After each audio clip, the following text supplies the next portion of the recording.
નમસ્કાર દર્શક મિત્રો, બી ન્યૂઝમાં આપનું સ્વાગત છે અને હું છું આપની સાથે પ્રવીણસિંહ। ભાવનગર જિલ્લાના પાલીતાણામાં જમીન વિવાદનો મામલો ફરી ગરમાયો છે।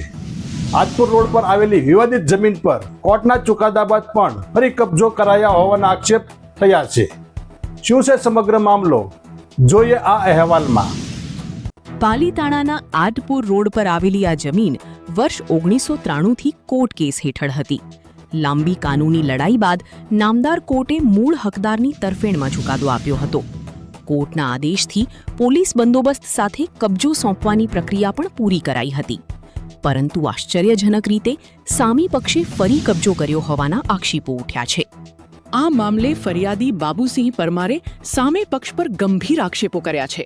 તેમનું કહેવું છે કે સામે પક્ષ પાસે જમીનના કોઈ મજબૂત પુરાવા નથી, માત્ર એક સ્ટેમ્પ પેપરના આધારે અને જ્ઞાતિવાદનો મુદ્દો આગળ ધરીને જમીન પચાવી પાડવાનું કાવતરું ઘડાઈ રહ્યું છે। મારું નામ બાબુસિંહ મીઠુસિંહ પરમાર છે। અત્યારે જે કોઈ પણ આપણી જમીન ઉપર વિડીયો વાયરલ કરે છે, ખાસ કરીને હું કોળી સમાજના આગેવાનોને બધાને કહેવા માંગુ છું કે તમે એક ફેરી સત્ય હકીકત જાણો કે ખરેખર આ વસ્તુની અંદર છે હું એમ।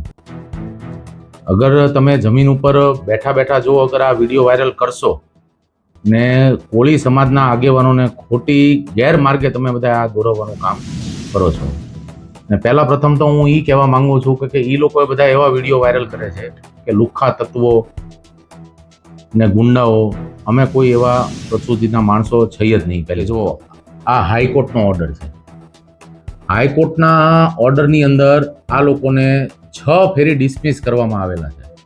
કેટલી ફેરી સાહેબ? 6 ફેરી એ લોકોને ડિસમિસ કર્યા।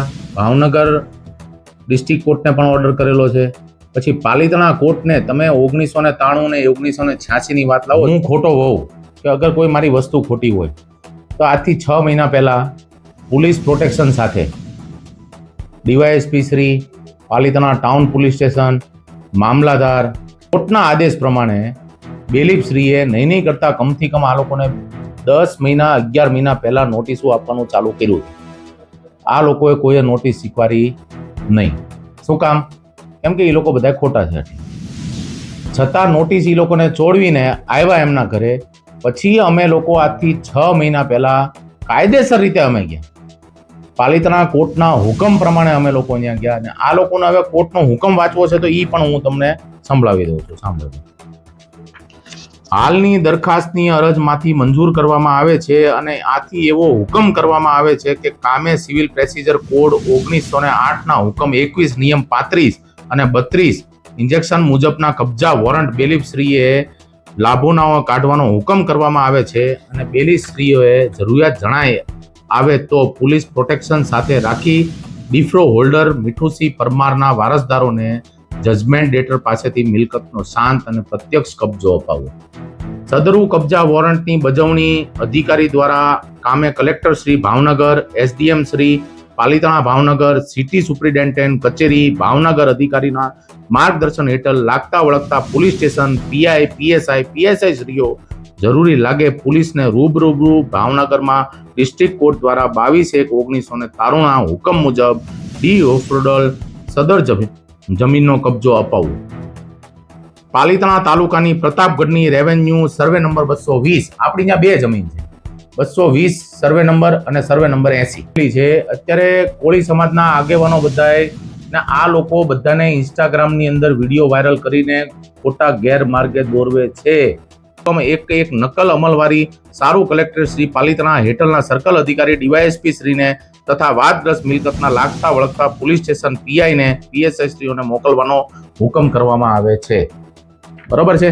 સદર હુકમ આજ તારીખ 4 મે ઓગસ્ટ સન 2025 ના રોજ ખુલ્લી અદાલત વાંચી સંભળાવી જાહેર કરું। હું ખોટો હોઉં તો 6 મહિના પહેલા પોલીસ તંત્ર સાથે, કોર્ટના બેલીફશ્રીની સાથે, બધાની સાથે કાયદેસર રીતે હું જ્યારે જમીનની અંદર કબજો કરવા ગયો ત્યારે આ લોકો ક્યાં ગયા? ઇન્સ્ટાગ્રામની અંદર રીલ બનાવવાથી કે કોઈ પણ વસ્તુ કરવાથી કોઈ એનો મતલબ આવવાનો નથી, ને આપણા કોળી સમાજના આગેવાનોને ખોટા ગેરમાર્ગે અત્યારે દોરવાની આ બધી વાતો છે। પોલીસ સ્ટેશનમાં ને બધામાં આપણે જાણ કરી છે, પણ અત્યારે પાછું આ વસ્તુ અત્યારે એક સમાજ લેવલે આવી ગઈ છે। હવે જો અત્યારે કે અગર કોઈ પણ મારા માણસો કે મારો કોઈ સ્ટાફ કે કોઈ પણ અમે ત્યાં જઈએ તો બધી પ્રથમ પહેલા શું આવે આગળ લેડીઝ લો. હવે કોર્ટે હુકમ કરી દીધો છે. આ રહ્યો મારી પાસે કોર્ટના ઓર્ડર, આ રહ્યા પાલિતાણા કોર્ટના ઓર્ડર મારી પાસે, દરખાસ્ત નંબર 15 અને દરખાસ્ત નંબર 16 ના બેયના ઓર્ડર છે. અમદાવાદ હાઈકોર્ટે 6 ફેરી આ લોકોને બધાને ડિસમિસ કરેલા છે, બધું છે. છતાં હવે અમારે લોકોને શું કરવાનું ઈ તમે મને કહો. એના દરમિયાન ઈ લોકો રાતે 3 વાગે અંદર કરી ગયા બધાએ. મારા કેમેરા તોડી નાખ્યા, મારા બોર્ડ તોડી નાખ્યા, બધું તોડી નાખ્યું ઈ લોકોએ. આજ હું એક વસ્તુ એમ કહું છું કે આ લોકો ઇન્સ્ટાગ્રામની અંદર વિડીયો વાયરલ કરે છે. ઇન્સ્ટાગ્રામની અંદર વિડીયો વાયરલ કરવાથી અગર કોઈ સામાજિક રીતે અગર આ બધી વસ્તુ કરવાથી અગર જો કબજા મળી જતા હોય તો આ દેશની ન્યાયાલય ક્યાં જવાની? કબજો લેવા માટે પ્રશાસનની સાથે અમે ગયા હતા. એ રીતની અમે અત્યારે અમારા વકીલ શ્રી સાહેબ સાથે વાત ચાલુ છે. એની અંદર જે બેસ્ટમાંથી બેસ્ટ વસ્તુનો જે નિકારણ આવશે એ અમે કરવા તૈયાર છીએ. એની અંદર એવું છે કે લેન્ડ ગ્રેબિંગના ગુનાની અંદર લેન્ડ ગ્રેબિંગ જે છે કે માની લો કે અમારી અત્યારે પ્રોસેસ ચાલુ છે. લેન્ડ ગ્રેબિંગ અમે દાખલ કરશું એટલે લેન્ડ ગ્રેબિંગને પ્રોસેસની અંદર 1.5 થી 2 મહિનાનો સાહેબ એની અંદર વાર લાગે, બરોબર. પણ અત્યારે બેસ્ટથી બેસ્ટ રસ્તો અમારી માટે જે થવાનો છે એ અમે ટ્રાય કરીએ છીએ. આપણી જમીન આતપર રોડ ઉપર પ્રતાપગઢમાં આવેલી છે, પાલિતાણા તાલુકાની અંદર, સર્વે નંબર 80 અને સર્વે નંબર 220. એની અંદર જે કબજો કરીને જે અત્યારે બેઠા છે એમનું નામ છે કોળી ખોડાભાઈ ગણેશભાઈના વારસો, નરસિંહભાઈ ખોડાભાઈના વારસો, પ્રાગજીભાઈ ખોડાભાઈના વારસો, નાગજીભાઈ ખોડાભાઈના વારસો, બીજલભાઈ ખોડાભાઈના વારસો, કોળી કુંવરબેન ખોડાભાઈ. આ લોકો બધાય આ લોકોના વારસદારો છે. કોળી શાંતુબેન ખોડાભાઈ, ખાટાભાઈ સવજીભાઈ, એમના વારસદારો અત્યારે હાલમાં છે આપણે નરેશભાઈ ડાભી, મનસુખભાઈ. આ લોકો દ્વારા આ બધું ઊભું કરવામાં આવ્યું છે. એટલે મારી નમ્ર વિનંતી છે બધાય કોળી સમાજના આગેવાનોને કે તમે સત્ય હકીકત જાણો, આની અંદર વિષયમાં તમે જોવો.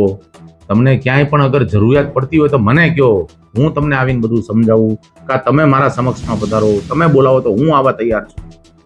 આ બધા લોકો અત્યારે ખોટી રીતે ઇન્સ્ટાગ્રામની અંદર રીલ વાયરલ કરીને ને બધું ગેરમાર્ગે અત્યારે દોરવવાની વાતો છે.